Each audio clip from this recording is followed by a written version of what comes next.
새로운 달이 시작이 됐습니다. 6월은 관계회복의 달입니다. 특별히 오늘은 우리가 은혜가 넘치는 그리고 풍성한 그리스도인의 삶을 살기 위해서 꼭 알아야 할 분을 소개하려고 합니다. 우리가 가깝게 해야 될 분이 계시는데 그분은 우리로 하여금 예수를 믿게 해주시고 말씀을 깨닫게 해주시고 깨달은 말씀이 마음속에 새겨지도록 해주시고 구원의 역사를 우리에게 적용시켜 주시는 분입니다. 그래서 우리를 구원하시고 우리의 삶을 끝까지 지켜주시는 분인데 그분이 바로 보혜사 성령 하나님이십니다. 예수님은 성령님을 보고 보혜사라고 부르셨습니다. 성령님은 또 다른 보혜사가 되십니다. 그래서 오늘은 우리의 승리의 생활에 절대적인 영향과 도움을 주시는 보혜사 성령 하나님에 대하여 묵상하고 이 말씀을 통해서 우리 성령 하나님을 더 깊이 배우고 사모하고 그분이 주시는 은혜와 축복을 누리게 되기를 소원합니다. 첫 번째로 보혜사 성령 하나님은 믿는 자들 안에 내주하십니다. 16절 말씀 보면 내가 아버지께 구하겠으니 그가 또 다른 보혜사를 너희에게 주사 영원토록 너희와 함께 있게 하시리니. 성령 하나님은 세상이 보지를 못합니다. 그러나 믿는 사람들 속에 내주해 계십니다. 본문의 배경이 무엇인지 잘 아시죠? 예수님이 이제 십자가 달려 돌아가시기 바로 전에 제자들과 마지막 시간을 보내고 계십니다. 이제 며칠 있으면 십자가를 지시는 대속적인 죽음을 앞둔 바로 그 시점입니다.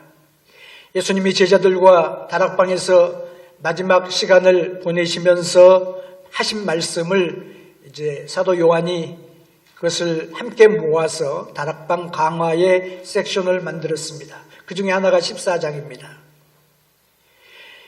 예수님은 제자들을 떠나신다고 발표를 하셨습니다. 그 말씀을 들은 제자들은 놀랍고 혼동되고 두려워했습니다. 예수님이 두려워하는 제자들에게 놀라운 소망의 말씀을 주십니다. 예수님이 하시는 말씀의 내용을 보면 내가 아버지께로 갈 것이다. 나는 하나님 보좌 우편에 올라가 앉을 것이다. 그런데 내가 떠난다고 너희가 두려워하거나 염려하거나 걱정할 필요가 없다. 놀라지 말라 하는 것입니다. 그 이유는 뭐냐? 또 다른 보혜사가 오기 때문이다. 또 다른 보혜사가 누굽니까? 성령님을 말하고 있습니다. 다르다고 하는 말을 표현하는 헬라어는 두 가지가 있습니다. 하나는 알론이라고 하는 단어와 헤테로스라고 하는 단어입니다. 헤테로스는 전혀 성질이 다른 그런 것을 의미하는 거죠. 애플과 오렌지가 다르죠. 이게 헤테로스입니다. 근데 알론이라고 하는 단어, 예수님이 여기서 사용하신 이 단어는 똑같은 종류지만 이것이 아닌 이것을 말하는 것입니다. 그러니까 성격도 같고 성질도 같고 구성도 같고 내용도 같고 능력도 같지만 이분이 아닌 이분을 말하고 있는 것입니다. 그 말씀은 예수님이 보혜사이시고 성령 하나님도 보혜사이심을 보여주십니다. 예수님이 사실 보혜사이십니다. 보혜사를 영어로 다양하게 번역을 하는데 위로자, 위안자, 컴포터라고 하는 단어를 사용합니다. 예수님이 우리와 함께 하시고 우리를 위로하시고 우리에게 평안을 주시고 그리고 힘을 주시는 보혜사이신 것처럼 성령 하나님이 예수님과 똑같은 보혜사시다라고 하는 그런 말씀인 것입니다. 예수님이 하나님이신 것처럼 성령님도 하나님이시다라고 하는 그런 말이 되는 것이죠. 이 보혜사라고 하는 말을 영어 성경에서는 또 카운셀러로 번역을 하는데 번역이 정확하게 되지 않으니까 영어 그 번역 성경들을 보면 각각 다른 말로 번역을 했어요. 근데 어떤 데서는 컴포터라고 하고 어떤 데서는 헬퍼라고 그러고 서포터라고 그러고 또 어떤 데서는 에드컷, 그러니까 대변자라고 번역을 하고 어떤 데서는 동맹자, 알라이라 번역을 하고 또 어떤 데서는 친구라고 번역한 그런 성경들도 있습니다. 어쩌면 이 원어의 의미는 이 모든 것들을 다 합친 것이 보혜사의 의미가 되지 않을까 그렇게 생각을 합니다. 보혜사가 하시는 일이 뭡니까? 우리의 죄를 깨닫게 해주시는 것부터 매우 다양합니다. 사람들은 인정하기를 원치 않지만 우리는 영적인 소경으로 살고 있는 사람들이었습니다. 예수를 믿기 전까지는 우리는 영적으로 소경이었습니다. 영적으로 죽었습니다. 그래서 우리는 예수 믿기 전에 우리의 죄를 축소시키고 내가 나쁘지만 나보다 더 나쁜 사람들이 많다. 그리고 나를 합리화시키고 핑계하고 그런 헛된 비교의식 속에서 살아왔습니다. 그런데 성령님께서 우리의 이런 모든 방어벽을 꿰뚫으시는 거예요. 그래서 내가 하나님 앞에서 얼마나 죄인인지, 내가 하나님 앞에서 얼마나 부족한지를 깨닫게 해주시는, 우리의 죄를 지적해 주시는 것부터 시작해서 진리를 우리들에게 보여주시는 일을 해주시는 것입니다. 그래서 내가 예수를 믿습니다 라고 고백하는 것도, 그리고 우리가 예수님을 주라고 고백하는 것도 다 성령님의 도우심이다 라고 성경은 우리에게 가르치고 있습니다. 우리의 죄는 우리를 영적으로 눈멀게 하고 하나님의 은혜를 간구하고 받지 못하게 막아버립니다. 그런데 보혜사 성령님은 우리가 예수 그리스도와 관계를 맺게 하고 그리고 더 잘 좋은 관계 속에서 살 수 있도록 우리를 도와주시는 분입니다. 마치 우리가 좌석을 볼 때에, 매그니스를 볼 때 그 좌석은 철분을 이렇게 끌어당기는 힘이 있잖아요. 성령님이 하시는 일이 뭐냐? 우리를 끌어당겨서 예수님께로 향하는 그런 일을 하도록 도와주시는 분이 바로 성령님의 역할인 것입니다. 성령님이 우리를 이끌지 않으면 아무도 예수를 알 수 없고 믿을 수가 없는 것입니다. 그래서 예를 들어서 오늘 우리가 교회에 나가서 함께 예배드리자, 주일 예배드리자 이렇게 결정한 것은 성령님께서 이끌어 주셨기 때문에 오늘은 그냥 다른 데 하자, 다른 거 하자, 오늘은 쉬자, 이것은 성령님이 이끄심을 거부하게 만드는 사단의 속삭임을 우리 생각 속에 집어넣어 준 것입니다. 그래서 내 생각에는 내가 주님께 나온 것 같지만 성령님이 먼저 우리에게 오셨고, 그리고 성령님이 내가 예수를 믿겠습니다 라고 결단한 지점까지 우리를 인도하시고, 예수를 믿고 난 다음에 우리가 주님 앞에 서는 그날까지 우리의 삶을 책임져 주시는 분이 바로 내주하시는 성령님이십니다. A.W. 토저라고 하는 목사님이 이렇게 말했습니다. 성령님의 1차적인 사역이 뭐냐? 성령님은 잃어버린 영혼들을 회복하시고 하나님과 친밀한 교제를 하도록 만들어 주신다. 하나님과 친밀한 교제를 하려면 성령님의 도우심이 절대적으로 필요한 것입니다. 오늘 본문의 주님은 하늘에 계신 아버지께로 가신다고 했습니다.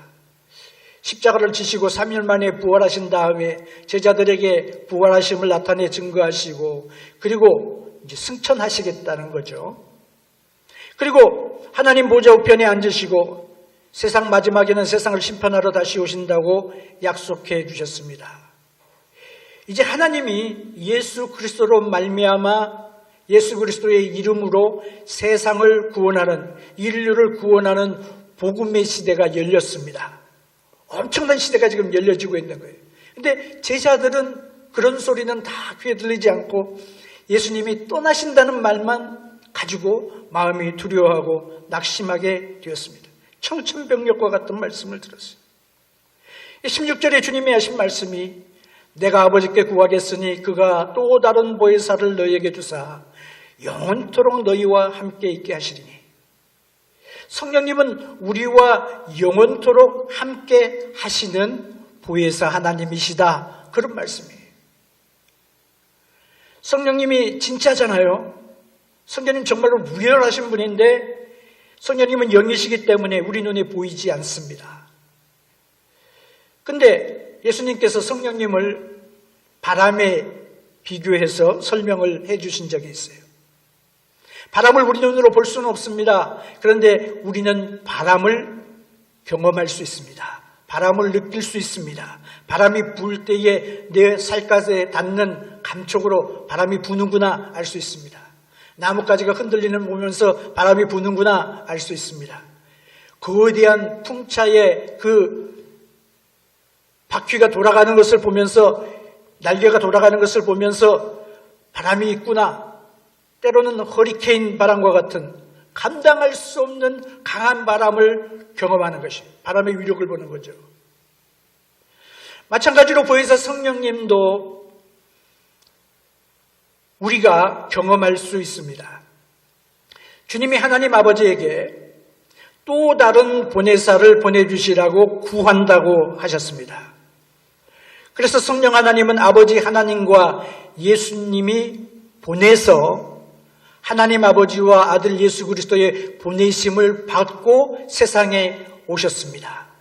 이것이 한 1000년까지 신학적인 논쟁의 중요한 이슈가 되었습니다만 지금은 이제 이해가 되고 이제 받아들여졌습니다만 오순절 사건 이후로 또 다른 보혜사 성령님의 시대, 예수 그리스도의 이름에 구원받는 시대가 열려지게 된 것입니다. 17절에 보면 저는 진리의 영이라 세상은 능히 저를 받지 못하나니 이는 저를 보지도 못하고 알지도 못함이라. 그러나 너희는 저를 아나니 저는 너희와 함께 거하시며 또 너희 속에 계시겠음이니라. 성령님의 진리의 영이신데 우리와 함께 계실 뿐만 아니라 우리 속에 거하시겠다. 우리 안에 거하시겠다. 성령님이 내 안에 계시겠다. 바로 그렇게 예수님이 약속해 주셨어요. 그리고 그 성령님이 우리에게 오셨습니다. 이제 성령님은 믿는 사람들의 마음에서, 믿는 사람의 삶 속에서 영원히 거주하십니다. 성령님이 내 안에 거하십니다. 믿으십니까? 성경이 놀라운 비밀을 말씀하시는데 성전이 얼마나 거룩합니까? 아무도 지성소에 들어가지 못하고 또 이방인들도 들어가지 못하고 그래서 지성소에 들어가려면 대제사장 1년에 한 번 들어가는 그리고 속죄제와 희생제물을 통하여만 들어가는 그런 엄격한 곳, 거룩한 곳이 바로 성전인데 놀랍게 또 우리의 몸이 이제는 하나님이 거하시는 성전이 됐다고 했어요. 고린도전서 3장 16절에 보면 너희가 하나님의 성전인 것과 우리가 하나님의 성전이라고 하는 거죠. 하나님의 성전이 너희 안에 거하시는 줄을 알지 못하느냐. 우리가 하나님의 성전이 되었고 그리고 이 성전, 하나님의 성전인 바로 나에게 성령 하나님께서 거하신다. 성령님이 내 안에 계신다. 이것이 주님께서 우리 부활하심으로 승천하심으로 그리고 성령을 보내심으로 우리에게 주시는 놀랍고도 놀라운 하나님의 은혜가 열려지게 된 것입니다. 예수를 믿는 우리 몸이 바로 성령 하나님의 전이 된다. 그래서 나의 몸이 내 것이 아니기 때문에 예수 그리스도께 속한 몸이기 때문에 성령님께 속한 몸이기 때문에 값으로 산 것이 됐기 때문에 우리는 우리의 몸을 내 마음대로 사용하지 말고 주님만을 위하여 사용해야 된다라고 권면하고 있습니다. 얼마나 놀라운 감격적인 말씀입니까? 성령님이 내 안에 내주하심을 믿으십니까? 믿고 의지하시기 바랍니다. 더 나아가서 보혜사 성령 하나님은 믿는 자들을 충만하게 해주십니다.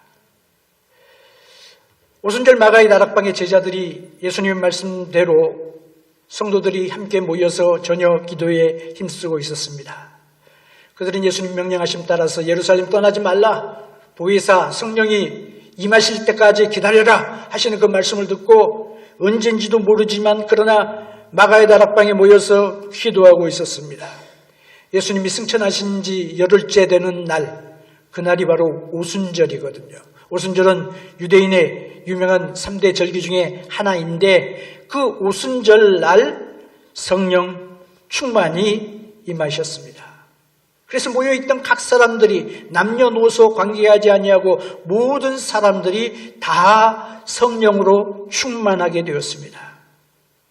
각 사람들이 다 성령으로 충만한 사람들이 되었습니다. 우리가 이 말씀을 들으면서 내주하시는 것과 채워주심, 충만케 하시는 것과 차이가 뭐가 있겠나 하는 생각을 할 수 있겠죠. 주님이 내주하시는데 충만하실 필요가 뭐 있나 하는 생각이 들 수도 있습니다. 그거 왜 그러느냐? 우리가 생각할 때에 채움 아니면 충만, 여러 가지로 표현된 그 단어가 충만하게 되면 성령을 더 많이 받는 것이라고 생각을 합니다. 내주는 성령께서 그냥 내 안에 계시는 거지만 충만은 성령님을 더 많이 얻는다라고 생각을 하는 거예요. 근데 이것은 잘못된 생각입니다. 웰밍턴이라고 하는 분이 이렇게 말했어요. 성령 충만은 성도가 성령을 더 얻게 되는 것이 아니라 성령이 성도들을 더 얻게 되는 것을 의미한다. 생각해 보면 거기에 참 바른 깨달음이 있습니다. 진리가 있습니다.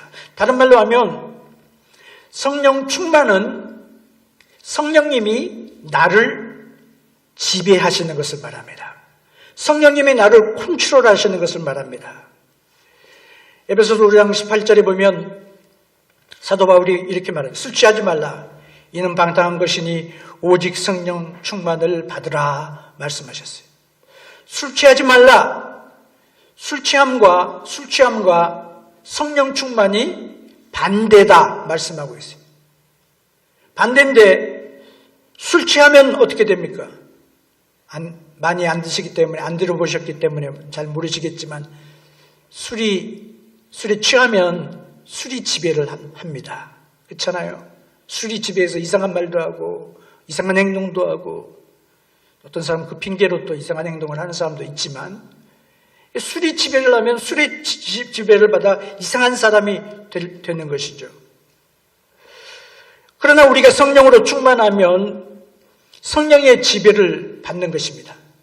술 취하면 나를 어디로 이끄냐? 죄로 이끕니다. 방탕으로 이끕니다. 그러나 성령 충만은 하나님의 능력을 경험하게 하고 하나님의 사랑을 경험하게 하고 성령의 열매를 맺게 하고 성령의 은사들을 하나님을 위하여 나타내게 되는 것입니다. 자, 우리 안에서 성령님은 어떻게 하나님의 성전인 성령의 전인 우리를 채우십니까? 그냥 성령님께서 그냥 가득 이렇게 채워 있는 것을 말하느냐? 그런 의미가 아니라 골로새서 3장 16절에 보면 그리스도의 말씀이 너희 속에 풍성히 거하여 그랬어요.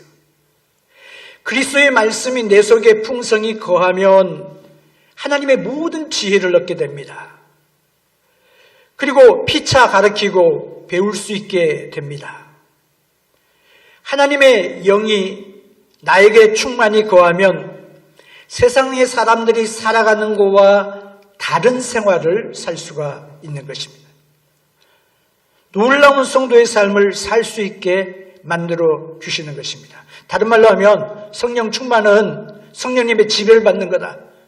성령님 그냥 모시고 성령님 죄송해요. 내 마음대로 할게요. 그게 아니라 성령님의 지배를 받고 성령님이 하라고 하신 일을 할 수밖에 없는데 하는 생활인데 그러면 성령님이 무엇으로 나를 이끄시느냐? 말씀으로 나를 이끌어 주시는 거예요. 성령 충만하면 성령께서 우리를 말씀으로 인도하게 해주십니다. 성령 충만한다고 말하면서 하나님 말씀과 위배되거나 반대되거나 그런 말을 하는 건 그 성령 충만이 아니에요. 그리스도의 말씀이 충만하게 되는 것입니다. 성령으로 충만하는 것은 성령님이 그리스도의 영이잖아요. 그리스도의 영이시기 때문에 예수의 영으로, 예수님으로 충만한 것을 말하는 거예요. 성령님이 나를 통제하시면 성령님은 우리로 하여금 말씀에 순종하도록 만들어 주십니다. 그래서 그리스도인의 삶은 초자연적인 삶을 성도들이 살아갈 수 있도록 도와주시는 것입니다. 자, 그런데 그렇게 되면은 그리스도의 그 생명이 내 안에 내주하시고 충만하시는 성령님을 통해서 모든 믿는 자들 안에서 나의 삶의 현장에서 세상에서 캄캄한 어두움 속에서도 하나님의 능력과 빛을 발하는 성도의 삶을 살아가도록 만들어 주시는 것입니다. 예수님께서 보혜사 성령 하나님을 소개하시면서 18절 말씀해 보니까 내가 너희를 고아와 같이 버려두지 아니하고 너희에게로 오리라 말씀하셨어요. 예수님이 떠난다고 말씀하시니까 제자들이 무서워하고 두려워하고 염려하는데 내가 너희를 고아와 같이 버려두지 않는다. 고아와 같이 버려둔다는 의미가 무엇인지 우리가 짐작할 수 있죠. 위로가 없는 생활입니다. 얼마나 힘들겠습니까? 우리 주님이 제자들에게 하신 말씀인데 예수님이 세상을 떠나서 이제 하나님 아버지께로 간다 하는 그 말씀이 제자들의 마음을 갖다가 황폐하시겠어요. 두려움이 찾아오게, 걱정이 찾아오게. 아니 예수님 떠나시면 우리는 어떻게 하지? 그런 마음이, 생각이 사로잡았어요. 우리 주님이 말씀하십니다. 나는 너희를 고아와 같이 버려두지 않을 것이다. 고아처럼 내버려두지 않을 것이다. 그러면서 내가 너에게 다시 올 것이다 말씀하셨어요. 여기에 신비한 진리가 있습니다. 예수님이 아버지에게로 가는 것은 뭐예요? 여기 안 계시니까 예수님의 부재를 말합니다. 그런데 예수님이 아버지에게로 갔는데 예수님이 뭐라고 해요? 주님이 너희에게로 올 것이다 말씀. 그건 예수님의 임재를 말하고 있습니다. 예수님이 안 계시는데 어떻게 예수님의 임재를 경험합니까? 동사건에 대하여 동시대에 상반된 약속이죠. 예수님 하신 말씀이 뭐냐? 예수님이 육체적으로는 제자들을 떠났지만 영적인 방법으로 새로운 방식으로 그들과 함께 있을 것을 말씀해 주셨어요. 19절에 주님이 그걸 조금 더 설명해 주십니다. 조금 있으면 세상은 다시 나를 보지 못할 터이로되 너희는 나를 보리니 이는 내가 살았고 너희도 살겠습니다. 세상은 주님을 다시 보지 못하죠. 이제 부활하셨고 이제 승천하셨기 때문에 보지 못해요. 근데 죽으시고 부활하신 주님은 하나님 보좌 우편에 앉으셨습니다. 예수님은 하늘나라에 계세요. 하나님 보좌 우편에 계세요. 하늘과 땅의 모든 권세를 가진 심판자로 계세요. 그리고 마지막 날에 다시 오신다고 약속해 주셨습니다. 재림하신다고 하셨습니다. 하늘로 올리우신 예수님은 분명히 우리와 함께 있지 않는데 주님의 말씀은 뭐예요? 너희는 나를 보리니 말씀하세요. 도대체 무슨 말이냐? 제자들은 주님을 볼 것이라는 말씀이에요. 예수를 믿는 성도들은 주님을 볼 것이라고 하는 거예요. 너희는 나를 본다라고 하는 이 말씀, 이것은 시제가 현재 시제를 사용을 합니다. 그 말은 무슨 말이에요? 그냥 내가 너 꿈이나 뭐 이런데 잠깐 나타나서 보여주겠다라고 하는 말이 아니라 항상 볼 것이다. 계속해서 볼 것이라고 하는 거예요. 주님이 뭐라고 약속하셨어요? 볼지어다 세상 끝날까지 내가 너희와 항상 함께 있으리라. 우리 주님이 우리랑 세상 끝날까지 항상 함께 있겠다고 말씀하셨는데 우리 주님은 어디 계세요? 하나님 보좌 우편에 계시잖아요. 그런데 그 보좌 우편에 계신 하나님이, 성령 하나님, 예수님이 어떻게 우리와 항상 함께 있겠냐 말씀하시는 거예요. 여기에 신비한 연합을 말씀하고 계십니다. 우리가 예수님을 볼 수 있는 이유가 있는데 19절에 그것을 설명을 하죠. 이는 내가 살았고 너희도 살겠습니다. 우리가 예수님을 볼 수 있는 이유는 예수님이 살아계시기 때문에, 그리고 우리도 살았기 때문에 보는 거죠. 산 사람이 산 사람을 보는 거죠. 예수님이 돌아가셨어, 그리고 다시 부활하지 않았다면 예수님을 우리는 보지 못할 것입니다. 우리가 주님을 볼 수 있는 이유가 바로 주님이 사셨기 때문에.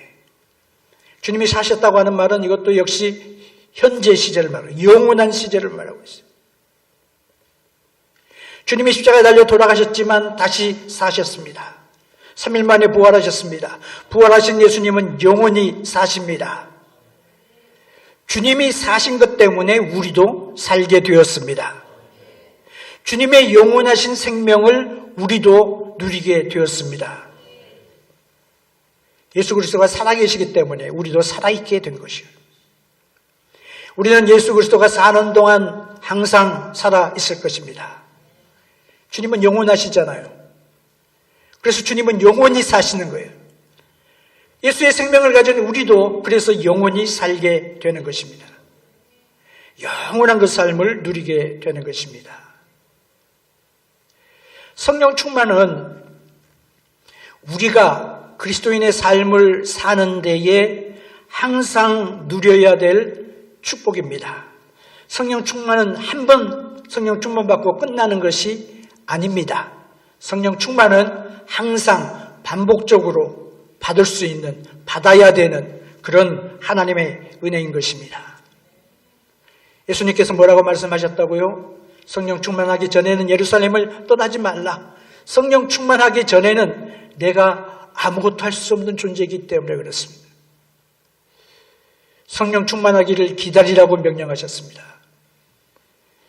주님은 우리가 성령 충만하기를 원하시는데 성령 충만을 사모하고 성령 충만한 삶을 살게 되시기를 주의 이름으로 축복합니다. 세 번째로 보혜사 성령 하나님은 우리를, 하나님 믿는 우리들을 책임져 주십니다. 우리를 보호하시고 보증해 주십니다. 우리를 보증해 주시는 분이 계시는데 그분이 바로 성령 하나님이세요. 20절에 그날에는 내가 아버지 안에 너희가 내 안에 내가 너희 안에 있는 것을 너희가 알리라 말씀하셨어요. 성령님이 오시면 예수님이 하나님 아버지 안에 있다. 예수님이 하나님 아버지 안에 있음을 알게 될 것이다. 우리가 예수 그리스도 안에 있음을 알게 될 것이다. 그리고 예수 그리스도가 우리 안에 있음을 알게 된다라고 약속해 주셨습니다. 그래서 예수 그리스도가 그리스도의 영이신 성령님을 통하여 우리 속에 임하시고 우리와 함께 계시고 세상 끝날까지 우리와 동행해 주신다고 약속이 성령님 안에서 이루어지는 것입니다. 이 신비로운 관계는 오순절날 일어났죠. 깨닫게 되었어. 아, 우리 주 예수님이 하나님 안에 계시는구나. 아, 우리가 예수 그리스도 안에 있는 거구나. 성령 충만하면서 깨닫습니다. 아, 예수님이 우리 안에 계시는구나. 그것이 깨달아지기를 시작하는 거예요. 성령님이 하시는 역사가 깨닫게 하시는 역사. 나중에 바로 그 다음 절에 기록이 되어져 있습니다. 깨달아지게 되는 거, 체험하게 되는 것입니다. 성령께서 바로 우리의 삶의 변화를 보장해 주시는 것입니다. 성령님은 예수를 믿는 사람들을 보증해 주시고 책임져 주십니다. 신약에 여러 구절들이 있는데 성령님께서 우리 구원을 위하여 얼마나 열심이신가 하는 것을 여러 말씀을 통하여 증거합니다. 성령께서 우리를 구원을 책임져 주시고 우리가 끝까지 구원받을 수 있도록 우리를 믿음을 지킬 수 있도록 우리를 보장해 주신다고 했어요. 우리가 반드시 구원받을 수 있도록 성령께서 우리를 지켜주신다고 했어요. 우리가 구원을 받을 수 있도록 하나님이신 성령께서 우리를 위하여 지불하신 다운 페이먼트가 되셨다고 했어요.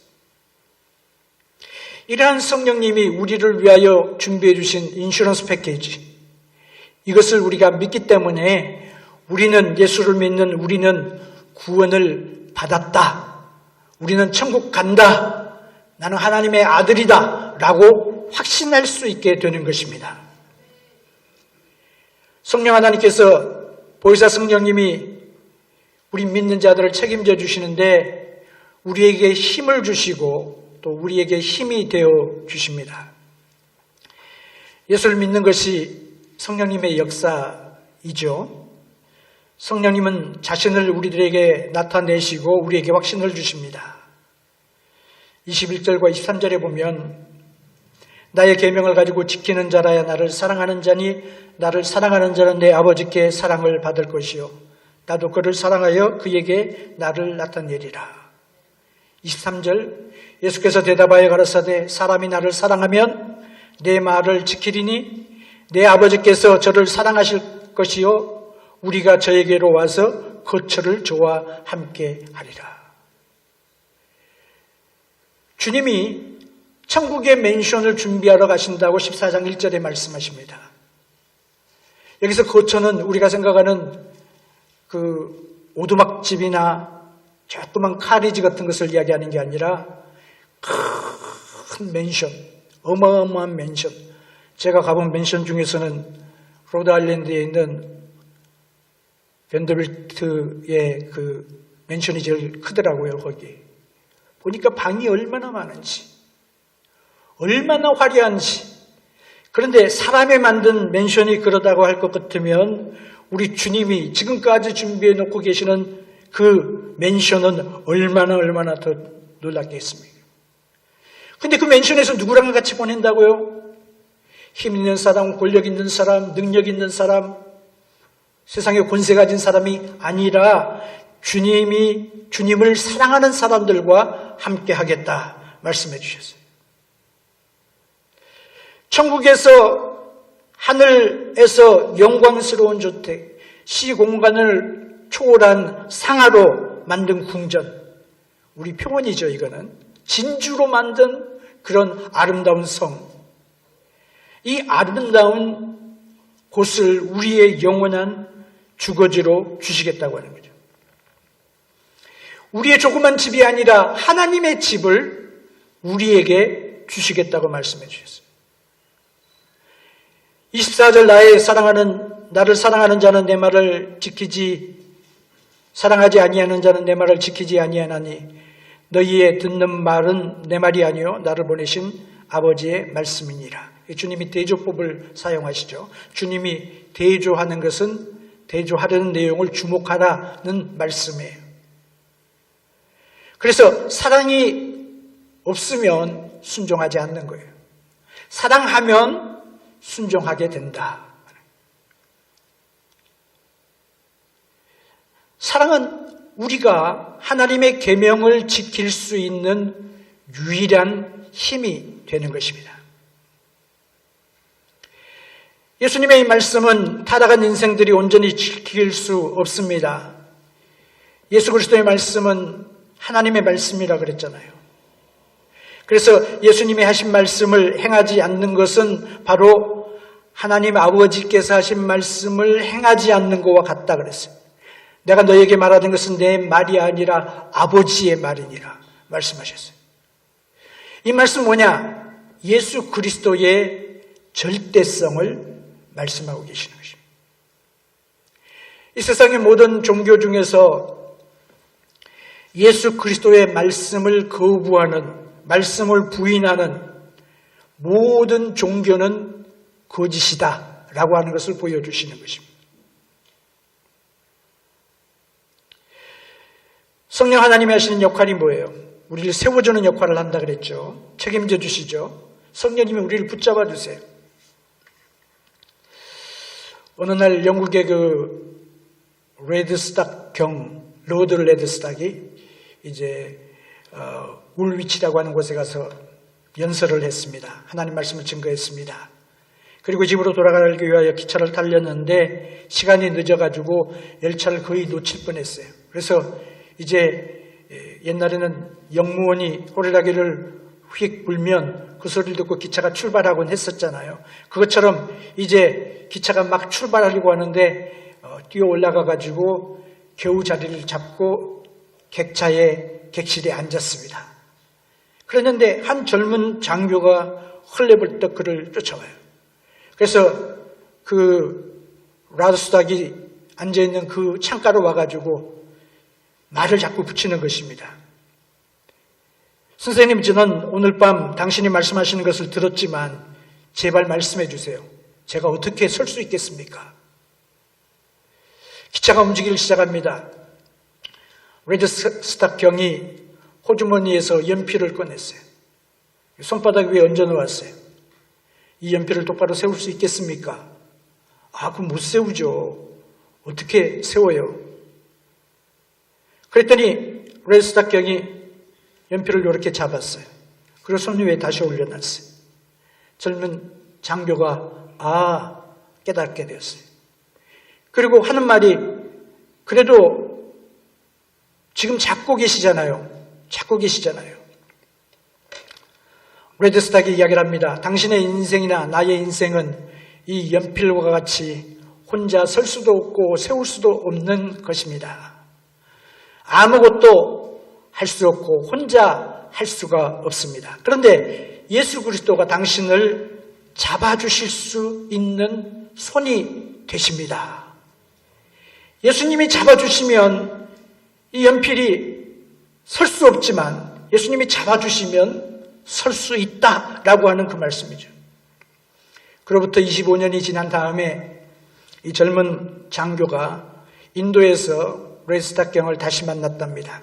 그때는 젊은 장교가 더 이상 젊은이가 아니었지만 그 철도 플랫폼에서 있었던 그 일을 연상하면서 제가 잊어버릴 수 없었던 것은 바로 그 레드스탁경이 기차가 이제 플랫폼을 떠나니까 플랫폼 끝까지 이제 청년이 따라오면서 이야기를 했는데 플랫폼을 떠나면서 유리창 갓에 손을 내밀어가지고 연필 잡은 손을 이렇게 내보이고 사라진 그것을 이야기하면서 바로 주님이 그 청년이 주님에게 그의 삶을 드리고 주님이 그의 삶을 지금까지 붙잡고 계시고 지켜주신 그리스도께서 하신 일을 나누었다.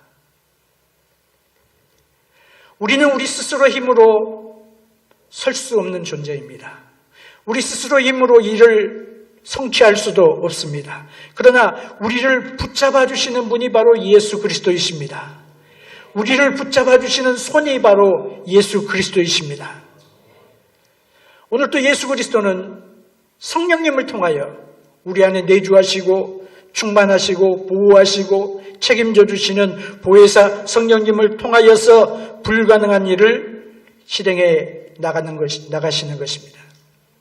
성령님을 믿으시기를 바랍니다. 성령님을 사모하시기를 바랍니다. 전적으로 성령님을 의지하시길 바랍니다. 성령님의 도우심을 구하시길 바랍니다. 성령님이 우리를 지켜주실 것입니다. 그리고 우리가 주님 앞에 서는 그날까지 우리를 붙잡아 승리하게 하실 것입니다. 보혜사 성령 하나님의 이 놀라운 은혜가 저와 사랑하는 모든 성도들에게 항상 충만하기를 주의 이름으로 축복합니다.